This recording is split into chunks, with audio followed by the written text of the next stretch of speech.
Welcome to jobs guide and tricks. ఇవాళ మన ఛానల్లో మీకు ఒక నోటిఫికేషన్ గురించి చెప్పబోతున్నానండి.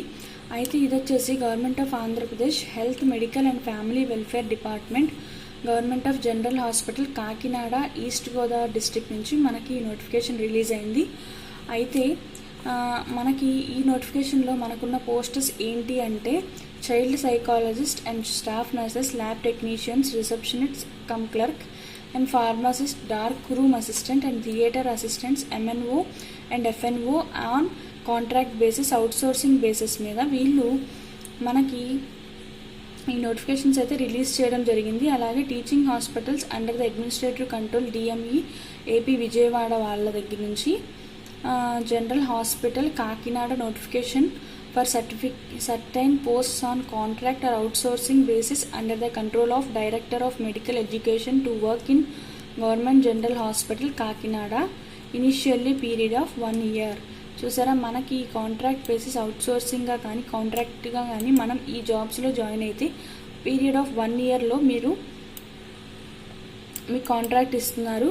అయితే ఎవరికైతే ఈ శాలరీస్ చాలా హై ఉంటాయండి, అవుట్సోర్సింగ్ అండ్ కాంట్రాక్ట్ బేసిస్ అంటే మీరు ఈ శాలరీస్ని కనుక మీకు నచ్చితే అండ్ ఈ పోస్ట్స్ మీకు క్వాలిఫికేషన్ సరిపోయినట్లయితే ఈ పోస్ట్స్కి మీరు పెట్టండి అండ్ అలాగే ఖచ్చితంగా జాబ్ వస్తుంది. అండ్ అలాగే ఇంకొక విషయం ఏంటంటే ఇప్పుడు నా ఛానల్ ఎవరైతే సబ్స్క్రైబ్ చేయలేదో వాళ్ళు నా ఛానల్ సబ్స్క్రైబ్ చేసినట్లయితే ఇలాంటి నోటిఫికేషన్స్ ఎప్పుడు పడినా సరే వెంటనే నేను మీకు చెప్తాను. చెప్పంగానే మీరు నా నోటిఫికేషన్ మీ మొబైల్లో పొంది మీరు అప్లికేషన్ పెట్టుకోగలరు.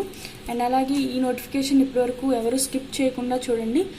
ఈ నోటిఫికేషన్లో నేను మీకు education qualifications and selection process, ఎలా ఎగ్జామ్ జరుగుతుంది, అప్లికేషన్ ఫామ్ ఎలా పెట్టాలి అన్నీ కూడా నేను మీకు బ్రీఫ్గా చెప్తాను చూడండి. అలాగే వేకెన్సీస్ వచ్చేసి చైల్డ్ సైకాలజిస్ట్కి అయితే ఒక పోస్ట్ ఉందండి. చూసారా, ఫిక్స్డ్ రెమ్యూనరేషన్ వచ్చేసి ఎంత హైగా ఉందో 49,520 రూపీస్ కాంట్రాక్ట్ బేసిస్ మీద ఇది రిక్రూట్మెంట్ జరుగుతుంది. అండ్ అలాగే రిసెప్షనిస్ట్ కమ్ క్లర్క్కి అయితే 3 పోస్ట్స్ ఉన్నాయండి. అలాగే ఫిక్స్డ్ రెమ్యూనరేషన్ 22,387, ఇది కూడా కాంట్రాక్ట్ బేసిస్ అండి. స్టాఫ్ నర్సెస్ 28 + 250 అంటే సుమారుగా 278 ఉన్నాయండి, చాలా హై పోస్టెస్. అండ్ అలాగే ఫిక్స్డ్ రెమ్యూనరేషన్ వచ్చేసి 34,000 కాంట్రాక్ట్ బేసిస్ మీద. అండ్ అలాగే ల్యాబ్ టెక్నీషియన్స్ కూడా ఇచ్చారు, అవైతే 4 ఉన్నాయండి, 28,000 శాలరీ అండ్ కాంట్రాక్ట్ బేసిస్ మీద అది కూడా. అండ్ ఫార్మాసిస్ట్ కూడా 2 పోస్టెస్ ఉన్నాయి అండ్ అలాగే దాని శాలరీ కూడా 28,000 అండి. అండ్ అలాగే అది కూడా కాంట్రాక్ట్ బేసిసే ఉంది. అండ్ అలాగే డార్క్ రూమ్ అసిస్టెంట్ ఒకటి ఉంది అండ్ 24,421 రూపీస్ అయితే మీకు రెమ్యూనరేషన్ ఇస్తున్నారు. అండ్ అలాగే అది కూడా కాంట్రాక్ట్ బేసిసేనండి. అండ్ అలాగే ఆపరేషన్ థియేటర్ అసిస్టెంట్ 2 పోస్టులు ఉన్నాయి, అది వచ్చేసి 14,250 రూపీస్ ఇస్తారు పర్ మంత్కి వచ్చి. అండ్ అలాగే మెథడ్ ఆఫ్ రిక్రూట్మెంట్ వచ్చేసి అవుట్ సోర్సింగ్ బేసిస్ అండి అది. అండ్ అలాగే మేర్ నర్సింగ్ ఆర్డినరీ 10 పోస్ట్స్ ఉన్నాయి, 12,000 rupees and out sourcing basis. Female nursing ordinary 10 posts, అది కూడా 12,000 అండి. ఇది కూడా అవుట్ సోర్సింగ్ అండి. అవుట్ సోర్సింగ్ మీద మీకు 3 టైప్ ఆఫ్ జాబ్స్ పడ్డాయి. అండ్ అలాగే కాంట్రాక్ట్ బేసిస్ మీద అయితే 6 టైప్ ఆఫ్ పోస్ట్స్ అయితే మీకు చూపిస్తున్నారు. అండ్ అలాగే చూడండి, provisional in no vacancies is provisional and likely to increase or decrease as per the need of department and availability of clear vacancies. చూడండి, ఈ వేకెన్సీస్ అయితే పెంచవచ్చు ఆర్ తగ్గించవచ్చు అంటున్నారు. ఇప్పుడున్న సిచ్యువేషన్ని బట్టి అయితే తగ్గించే అవకాశం ఎట్టి పరిస్థితుల్లో లేదండి. సో మనకి ఉన్న పోస్టులు పెరుగుతాయే తప్పితే తగ్గే అవకాశం లేదు. ఎవరైతే ఈ పోస్టులకి అర్హులో వాళ్ళందరూ ఖచ్చితంగా పెట్టుకోండి, జాబ్స్ని అయితే సాధించండి. అండ్ అలాగే subject to condition the remuneration will be increased or decreased as per the instructions of government. అంటే ఈ యొక్క రెమ్యూనరేషన్స్ని పెంచవచ్చు ఆర్ తగ్గించవచ్చు అంటున్నారు. ఇది కూడా సేమ్ ఇందా చెప్పినట్టే తగ్గించే అవకాశం అయితే లేదండి, ఖచ్చితంగా పెంచుతారు. లేదు అని అంటే ఈ శాలరీస్తోనే మీకు ఈ శాలరీస్ నచ్చితేనే మీరు జాబ్స్లో జాయిన్ అవుతారు కదా, సో మీకు ఇబ్బంది లేదు. అండ్ అలాగే సెలక్షన్ కమిటీ వచ్చేసి వీళ్ళందరూ సెలక్షన్ కమిటీస్ అండి. District collector, joint collector and superintendent, DM and HO, DC, HS వీళ్ళందరూ కూడా మీ యొక్క సెలక్షన్ కమిటీ చేస్తారు సెలక్షన్స్. అండ్ అలాగే చూడండి, అకాడమిక్ అండ్ టెక్నికల్ క్వాలిఫికేషన్స్ వచ్చేసి స్టాఫ్ నర్స్కి అయితే intermediate with diploma in general nursing and midway or BSc nursing degree or MSc from institute established under Nursing Council of India rules and computer knowledge. చూసారా, మీరు staff nurse కింద చేయాలి అంటే ఇంటర్మీడియట్తో పాటుగా diploma in general nursing కావాలి and బీఎస్సీలో nursing, లేదు అంటే బీఎస్సీలో nursing degree అయితే చదివి ఉండాలి. తర్వాత చూడండి, ల్యాబ్ టెక్నీషియన్కి అయితే కనుక మీరు 2 years of diploma in medical lab technology course చదివి ఉండాలి, లేదా BSc with medical lab technology as one of the optional సబ్జెక్ట్గా చదివి ఉండాలి. లేదు అని అంటే BSc or BZC first class, BSc life science in first class with PG diploma చేసి ఉండాలండి ఎంఎల్టీలో. అండ్ అలాగే చూడండి, పీజీ లేదు అని అంటే PG diploma in chemical biochemistry course from any of the universities recognised by UGC అంటున్నారు. అండ్ అలాగే diploma in transfusion medical technology course institute by NIMS Hyderabad ద్వారా అయినా సరే మీరు చేయొచ్చు డిప్లొమా. అండ్ అలాగే ఇంటర్మీడియట్ వొకేషనల్ కోర్స్ చదివి ఉండాలి. All above courses must be registered in AP paramedical బోర్డులో మీరు ఖచ్చితంగా రిజిస్టర్ అయి ఉండాలి. And computer knowledge along with any of the above qualifications ఖచ్చితంగా ఉండాలి.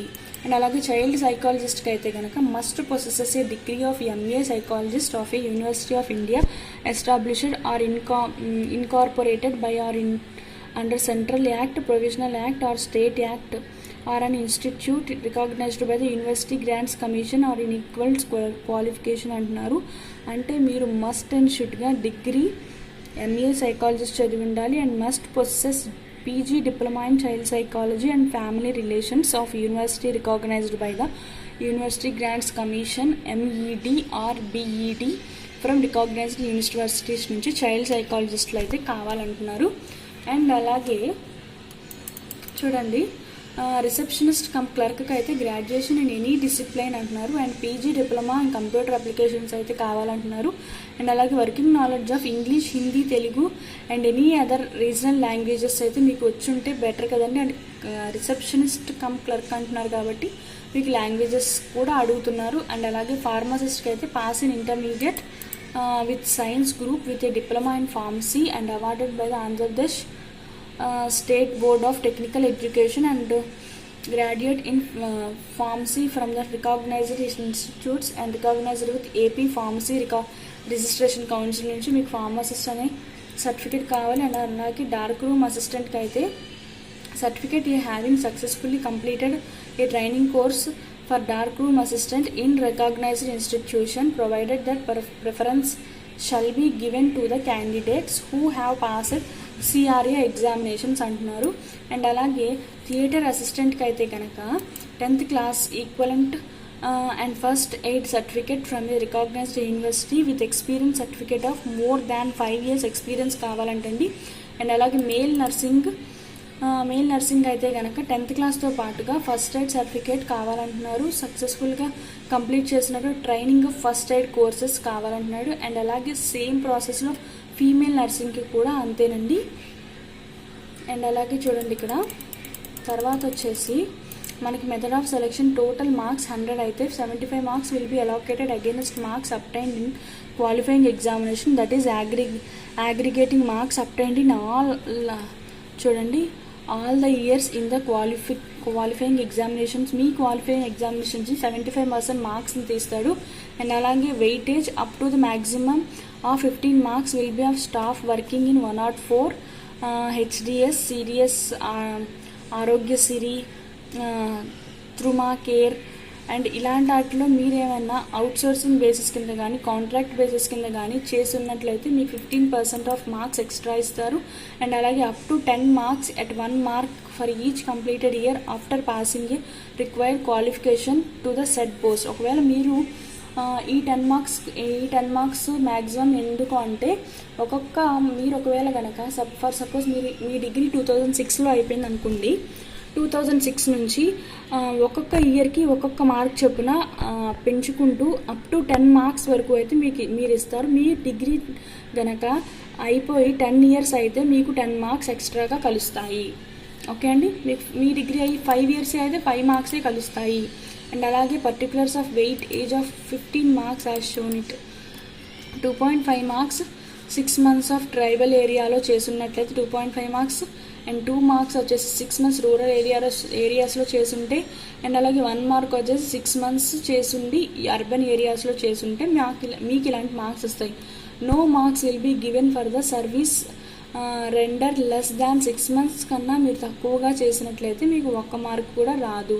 The candidates who are were terminated from contract or outsourcing services on any disciplining grounds, adverse remarks will not be considered. చూసారు, మీరు ఒకవేళ కనుక ఎప్పుడన్నా contract are outsourcing జాబ్స్లో join అయ్యి మీరు మధ్యలో వదిలేసినట్లయితే మీకు ఇది కూడా ఒక రిమార్క్ కింద మీరు మీ అప్లికేషన్ని వాళ్ళు కన్సిడర్ చేస్తారు. అండ్ అలాగే ఏజ్ లిమిట్ వచ్చేసి OC, the candidate should not have completed 42 years age. 42 years age అయితే మీకు దాటకూడదు అంటున్నారు. అండ్ అందరికీ ఒకటే ఏజ్ అండి. అండ్ అలాగే అప్లికేషన్ ఫీజు వచ్చేసి the applicant must pay application process 300 rupees అయితే మిమ్మల్ని పే చేయమంటున్నారు. అండ్ అలాగే చూడండి, ఇక్కడ 300 రూపీస్ అయితే ఎవరైనా సరే పే చేయాల్సిందే. And the chairman hospital development society government general hospital Kakinada to saving bank account అని చెప్పి సేవింగ్స్ బ్యాంక్ అకౌంట్ ఇచ్చారు, బ్యాంక్ ఆఫ్ బరోడా అకౌంట్ ఇచ్చారండి.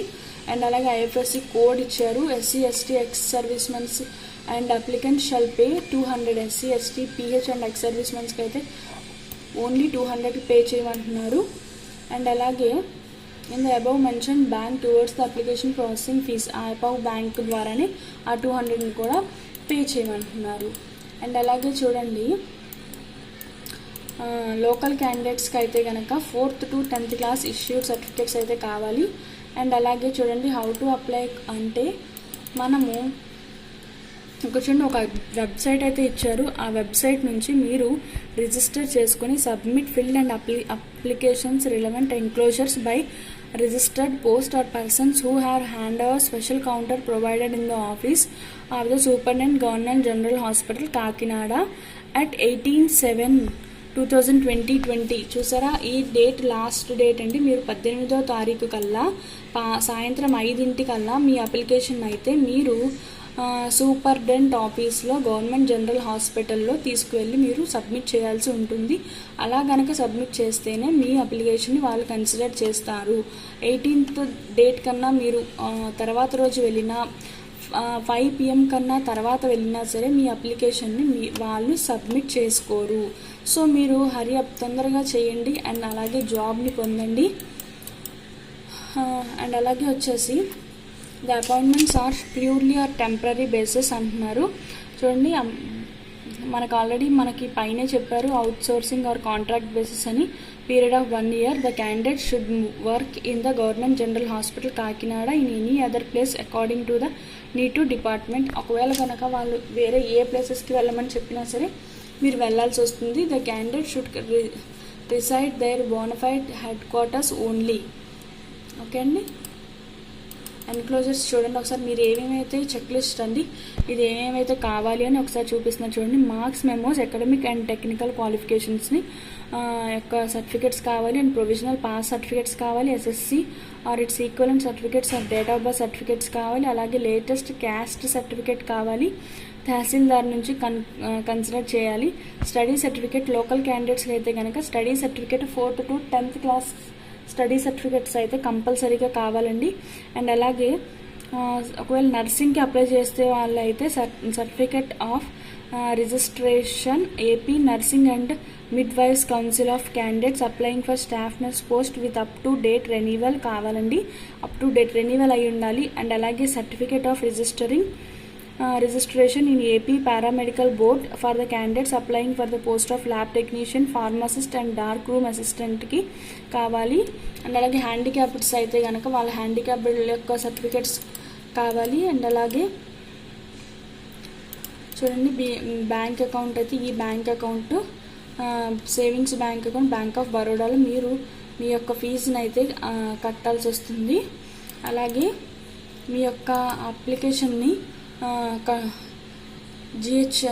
జీజీహెచ్ గవర్నమెంట్ జనరల్ హాస్పిటల్లో ఇచ్చేయమని చెప్పారండి. అలాగే మీ యొక్క క్లెయిమ్ చేయాలని service certificates issued by controlling officer or any other authority in case of staff working on contract outsourcing కనుక మీరు చేసినట్లయితే మీరు ఆ వెయిటేజ్ మార్క్స్ని క్లెయిమ్ చేసుకోవాలి అంటే చూడండి, ఇక్కడి నుంచి మీరు సర్టిఫికేట్ని తీసుకోవాల్సి వస్తుంది. If in the absence of such certificates candidates will not be given in weightage. ఒకవేళ కనుక మీరు ఆ సర్టిఫికేట్ని పంపకపోతే మీకు వెయిటేజ్ మార్క్స్ ఇవ్వము అంటున్నారు. అండ్ అలాగే అప్లికేషన్ కనుక సరిగ్గా పంపించకపోతే మీ అప్లికేషన్ని రిజెక్ట్ చేస్తారు. అండ్ అలాగే ఒకసారి ఇది చూడండి, లాస్ట్ డేట్ నోటిఫికేషన్ ఇచ్చింది 9th అండ్ అలాగే last submission fill in application 18th 5th అంటే 18వ తారీఖు 5 మీ అప్లికేషన్ సబ్మిషన్ అయిపోవాలి. అండ్ అలాగే స్క్రూనిటీ ఆఫ్ అప్లికేషన్స్ వాళ్ళు 28వ తారీఖు కల్లా మీ అప్లికేషన్స్ని చెక్ చేస్తారు. And provisional merit list 30th పెట్టేస్తారు. అండ్ ప్రొవిజనల్ మెరిట్ లిస్ట్ని 31st గ్రీవియన్స్లో పెడతారంటండి. అండ్ అలాగే పబ్లికేషన్స్ ఆఫ్ ఫైనల్ మెరిట్ లిస్ట్ని 4వ తారీఖుని పెడతారు. వెరిఫికేషన్ ఆఫ్ ఒరిజినల్ సర్టిఫికేట్స్ని మీకు 5వ తారీఖు నుంచి 7వ తారీఖు వరకు చేస్తారు. అండ్ అపాయింట్మెంట్ వచ్చేసి 12వ తారీఖుని ఇస్తారు. చూసారు ఎంత ఫాస్ట్గా అయిపోతుంది అని. జస్ట్ ఆఫ్ 20 డేస్లో మీరు అప్లికేషన్ 18th సబ్మిట్ చేస్తే జస్ట్ 15 డేస్లో టోటల్ ప్రాసెస్ మొత్తం కంప్లీట్ అవుతుంది. ఇంత ఫాస్ట్గా వచ్చే జాబ్స్ అయితే ఏది ఉండవండి. సో మీకు కావాలి అంటే మీరు తొందరగా అప్లై చేసుకొని చక్కగా మీరు ఈ జాబ్ని పొందండి. అండ్ అలాగే మీ సర్టిఫికేట్స్ ఏమేమి ఉన్నాయి అవన్నీ కూడా ఒకసారి చెక్ చేసుకొని వెయిటేజీ మార్క్స్ పెరుగుతాయి అంటున్నారు కాబట్టి మీరు చెక్ చేసుకొని చక్కగా మీ అప్లికేషన్ ఫామ్స్ని పంపించండి. మళ్ళీ ఒకసారి చెప్తున్నాను చూడండి, 18వ తారీఖు కల్లా మీరు ఖచ్చితంగా 5 అక్కడ సబ్మిట్ చేయాల్సి వస్తుంది. అలాగే మీరు ఏ పోస్ట్కి కన్ఫామ్గా సరిపోతున్నారో అని ఒకసారి వెబ్సైట్లోకి వెళ్ళి చూడండి. ఓకే, ఇప్పటి వరకు ఈ వీడియో మీకు నచ్చినట్లయితే లైక్ చేయండి, షేర్ చేయండి and subscribe to my channel.